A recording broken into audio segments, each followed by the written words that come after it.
Good morning. Good morning. My name is Abigail Baton. My pronouns are she and hers. I'm a member of the Worship and Music Committee, and I will be your worship associate this morning. And I want to tell you as we begin that our wonderful Lydia is working very hard on the sound system, and she's doing brilliant things, and it's going to be wonderful. But as Emily said, 8 steps forward, 1 step back. This morning is 1 step back. We are without sound, so I think we all will be able to project our voices. Yeah. So if you can't hear me, raise your hand, but good. Hopefully you can. All right. I'm delighted to welcome, just dropped a pencil. I'm delighted to welcome you here, whether you are visiting this morning or a regular member. Please check with a greeter if you have any questions. Today we acknowledge that we are located in a place that was once the Wampanoag village of Patuxent. We strive to follow their example and be faithful stewards of this sacred land. Our service today is presented by Reverend Paul Sprecher. Because our services vary from week to week, we suggest you visit us again to experience the variety of worship we offer. If you're a visitor, please consider signing the guest book, which is in the foyer, so you may receive our weekly e-blast. Whoever you are, whomever you love, whatever you believe, wherever you are on your journey, let us walk together this hour.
Good morning. Good morning. I have a preaching voice and I mostly remember to use it. But if I should fall below your hearing range, just put your hand to your ear and I'll do a little better. See what happened? It's lovely to be in the Church of the Pilgrims who arrived here some 405 years ago. I've never been here before, so thank you for inviting me. The words of our call to worship are by Henri Frederick Ariel. Let mystery have its place in you. Do not always be turning up your whole soil with the plowshare of self-examination, but leave a little fallow corner in your heart ready for any seed the winds may bring. Reserve a nook of a shadow for the passing bird. Keep a place in your heart for the unexpected guests, an altar for an unknown God.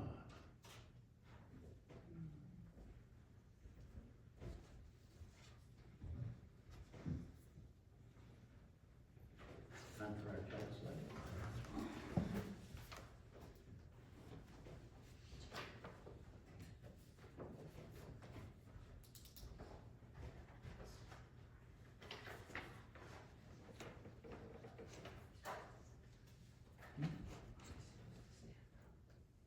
Please rise as you are able for our chalice lighting and our covenant, which is printed in our order of service.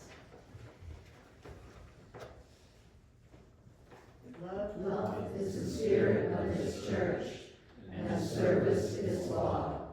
This is our great covenant, to dwell together in peace, to seek the truth in freedom, to speak the truth in love, and to help one another.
furlough. I'm Diane's oldest husband.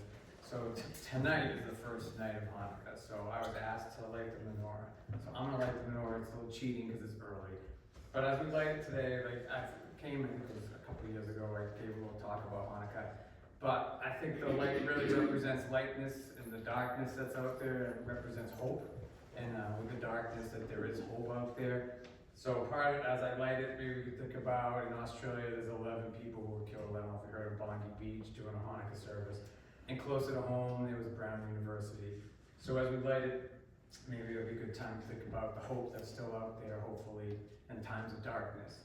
So I'm gonna do lighting of the menorah, and hopefully we can think of those things while we're doing it.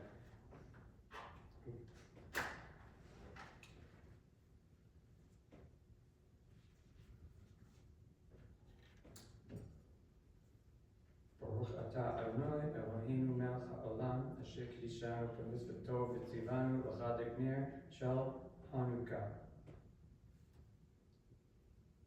And the last thing I would just say is, in this darkness and all the times that are going on, maybe we just take a look outside and realize that something bigger than us maybe, but it is really beautiful, and that we have our stuff that goes on here, but maybe we look outside and realize that there is a lot of beauty and a lot of amazing things looking out that window at nature and what is out there. So, thank you. Thank you.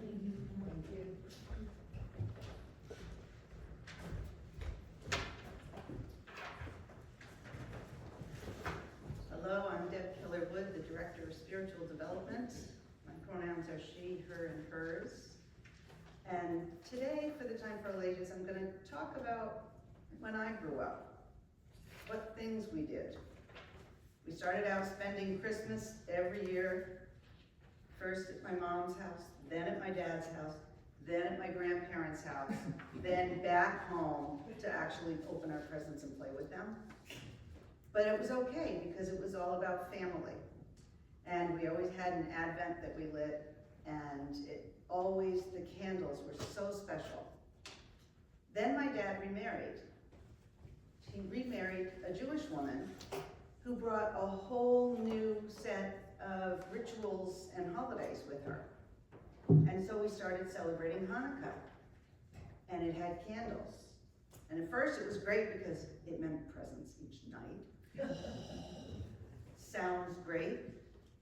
But then we took a turn with it.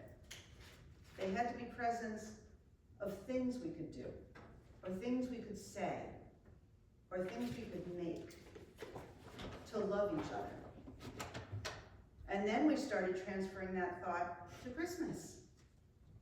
And we could make things for each other, and do things for each other, and make those kinds of presents.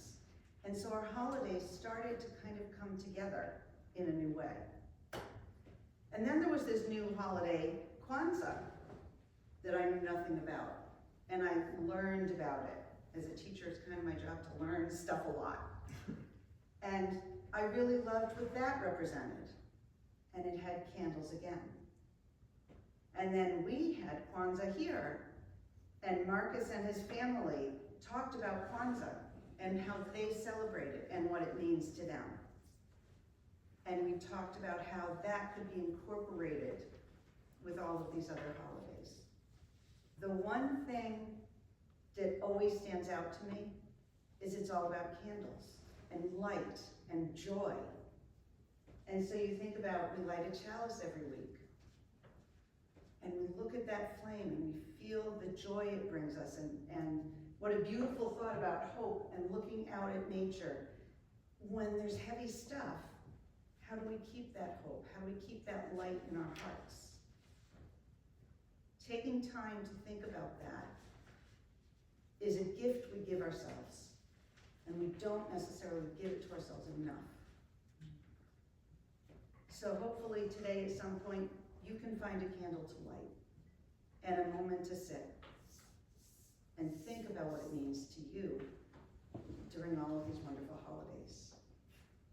And so I'm going to take the youth with me up for our journey of learning and discovery as we sing.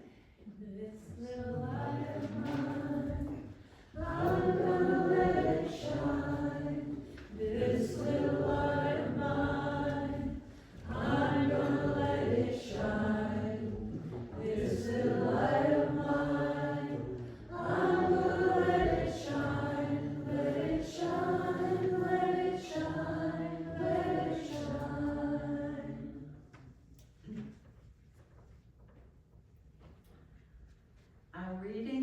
morning, Scrooge calls humbug.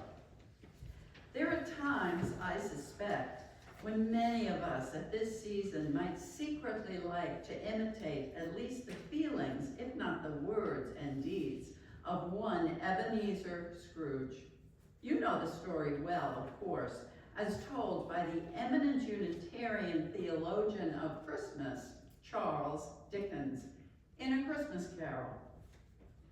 Once upon a time, of all the good days in the year, on Christmas Eve, old Scrooge sat busy in his counting house. "A Merry Christmas, Uncle! God save you!" cried a cheerful voice. It was the voice of Scrooge's nephew, who came upon him so quickly that this was the first intimation he had of his approach. "Bah!" said Scrooge. "Humbug!" "Christmas a humbug, Uncle," said Scrooge's nephew. "You don't mean that, I am sure." "I do," said Scrooge. "Merry Christmas. What right have you to be merry? What reason have you to be merry? You're poor enough." "Come then," returned the nephew gaily. "What right have you to be dismal? What reason have you to be morose? You're rich enough." Scrooge, having no better answer ready on the spur of the moment, said, "Bah!" again, following it up with humbug. "Don't be cross, Uncle," said the nephew. "What else can I be?" returned the uncle, "when I live in such a world of fools as this? Merry Christmas! Out upon Merry Christmas! What's Christmas time to you but a time for paying bills without money? A time for finding yourself a year older and not an hour richer. A time for balancing your books and having every item in them through a round dozen of months presented dead against you. If I could work my will," said Scrooge indignantly, "every idiot who goes about with Merry Christmas on his lips should be boiled with his own pudding and buried with a stake of holly through his heart. He should." "Uncle," pleaded the nephew. "Nephew," returned the uncle sternly, "keep Christmas in your own way and let me keep it in mine." "Keep it," repeated Scrooge's nephew, "but you don't keep it." "Let me leave it alone then," said Scrooge. "Much good may it do you, much good it has ever done you. Good afternoon," he added. "I want nothing from you. I ask nothing of you. Why cannot we be friends?" "Good afternoon," said Scrooge. "I'll keep my Christmas humor to the last. So a Merry Christmas, Uncle." "Good afternoon," said Scrooge. "A Happy New Year." "Good afternoon," said Scrooge. The nephew is followed by gentlemen asking charity for the poor, and Scrooge turns them away, saying, "It's not my business. It's enough for a man to understand his own business and not to interfere with other people's. Mine occupies me constantly. Good afternoon, gentlemen." The owner of one scant young nose, gnawed and mumbled by the hungry cold as bones are gnawed by dogs, stooped down at Scrooge's keyhole to regale him with a Christmas carol. But at the first sound of "God bless you, merry gentlemen, may nothing you dismay," Scrooge seized the ruler with such energy of action that the singer fled in terror, leaving the keyhole to the fog and even more congenial frost. As his clerk, Bob Cratchit, is about to depart for the day, Scrooge resents the fact that he will take Christmas off, with pay no less. And though it is but once a year, he declaims, "A poor excuse for picking a man's pocket every 25th of December," said Scrooge. buttoning his greatcoat to the chin. But I suppose you must have the whole day. Be here all the earlier next morning. And so our reading. Please rise in body or spirit for hymn number 244, Came Upon the Midnight.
A poor excuse for picking a man's pocket every 25th of December, says Scrooge, buttoning his greatcoat to the chin.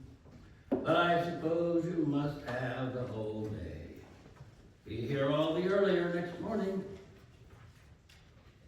Well, it's certainly fortunate that most of the world doesn't take the part of Scrooge, at least not openly. Scrooge was a banker, an entrepreneur, and exploiter, at least of Cratchit, a no-nonsense businessman. No surprise that among us, there walk still many such Scrooges. Of course, most of them know better than to go around saying, "Bah, humbug!" Although occasionally I do hear strains of that. But there are other words that mean the same thing that are still in vogue. Scrooge probably thought he was a self-made man. He pulled himself up by his own bootstraps. He deserved every bit of the gold that he had laid up in his secret chamber. He was a success, he told himself, because he worked hard. Anyone who wasn't successful, not to mention poor, had no one to blame but themselves. An attitude that is widely shared to this day. For Scrooge, what counted was money. After all, what else is a counting house for? There was no room for anything else. No unknowns, no mysteries, no magic, no surprises, just money. Now, Scrooge would have felt quite comfortable among the Puritan founders of our New England parishes, and we all bear the blame here because you came first, after all, in 1620. They, like Scrooge, frowned upon the celebration of Christmas. In fact, the celebration of Christmas was strictly forbidden by law for 150 years after the Puritans first arrived on these shores. They rejected the celebration of Christmas because it reeked of popery. Christmas masses, candles, Hail Mary, and it had pagan roots in winter solstice celebrations, which I hear y'all are celebrating next Sunday, if I'm not mistaken, it being, in fact, the winter solstice next Sunday. And far too many people celebrated by getting drunk. There was a general excess of wassailing on that day for their tastes and beliefs. Bah, humbug! And then along came the Unitarians with yet another heresy. The Unitarian Clement Clark Moore penned "'Twas the Night Before Christmas" in 1823 and established the image of St. Nicholas, Santa Claus, as the bringer of gifts for the holiday. Samuel Coleridge, the poet, he of the Rime of the Ancient Mariner, briefly served as a Unitarian minister in England. And he says he traveled to Germany one winter, and there he saw a ritual around a fir tree where not only did the children receive gifts from their parents, but they also gave their parents gifts. He wrote there were 8 or 9 children, and the eldest daughter and the mother wept aloud for joy and tenderness, and the tears ran down the face of the father, and he clasped his children so tight to his breast, it seemed as if he did it to stifle the sob that was rising within him. I was very much affected. Coleridge loved how this tradition taught children about generosity and unselfishness, and his story about it was published in the Christian Register, the official Unitarian magazine of the early 1820s, soon after our founding, when William Mallory Channing preached "What is Unitarianism" in 1819. And this, of course, was one of the great answers to that universal question, how do we teach our children to be generous? And this gift exchange among parents and children became part of the Christian tradition, not only in Unitarian homes, but all across the country. The Reverend James Fallon, an immigrant from Germany who became minister of one of the Unitarian churches in Lexington, introduced the custom of decorating a Christmas tree to New England in 1832. Around the same time, Prince Albert, the consort of Queen Victoria, introduced the same tradition from his own Germanic roots. Reverend Fallon was remembered after his death, especially for his commitment to the cause of abolition, a commitment far too few of his fellow Unitarian ministers shared. Now, I'm going to divert a little because I discovered this morning in your library a tome entitled Channing's Life. Now, William Mallory Channing became a hero of mine because I did my internship as a minister 20 years ago at Arlington Street Church. And on the few occasions I was allowed to preach when I would come out the front door to greet parishioners as they left, right across the street there was a statue of William Ellery Channing, and I would say, "So, did I do okay, Bill?" And this volume, Channing's Life, reminds me that when Reverend Fallon died in an unfortunate accident in a steamship crossing the Long Island Sound in 1840, he was so notorious as an abolitionist that he was not being celebrated in the Unitarian churches of the day, including the Federal Street Church, which became Arlington Street. And Channing asked to be able to preach a funeral service for Fallon, and he was refused by the leaders of his congregation. So instead of having a funeral for Fallon, he simply turned the Sunday morning service into a memorial to Fallon's life. That's part of why I love William Ellery Channing.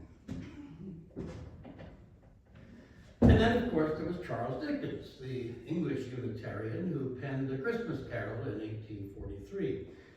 Scrooge's story doesn't end with bah humbug, of course. After that, in the night, magic happens. Scrooge's dream that comes to him, maybe better a vision, in which he's transported back to the miseries of his own childhood and forward to a miserable, lonely death despite all the gold he's accumulated, and then to the present, where the humble Bob Cratchit is celebrating a Christmas feast with his family, sharing the kind of fun and enjoyment and happiness that Scrooge has banished from his own life. Converted by this dream, he begins to allow that magic to come into his own life as well, by sharing and caring and giving rather than hoarding. In this way, he experienced the possibility of magic and mystery and real fulfillment.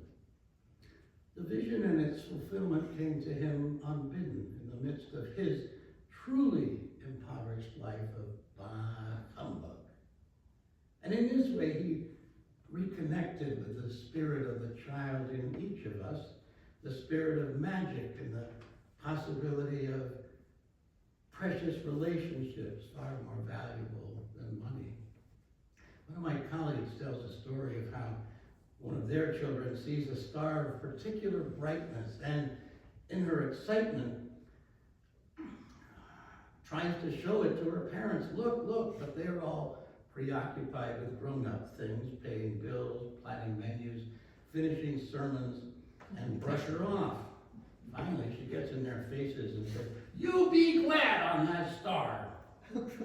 She's asking them to leave bah humbug behind and experience the magic of the star, which came unbidden in that moment, as did the vision that finally woke Scrooge up to wonder and gratitude and the mystery of love, as does the magic of the Christmas story in which angels appear and the lofty are cast down, the lowly are lifted up, a story of a surprisingly vivid star and of wise men from afar and humble shepherds nearby, each of whose lives are touched by that magic.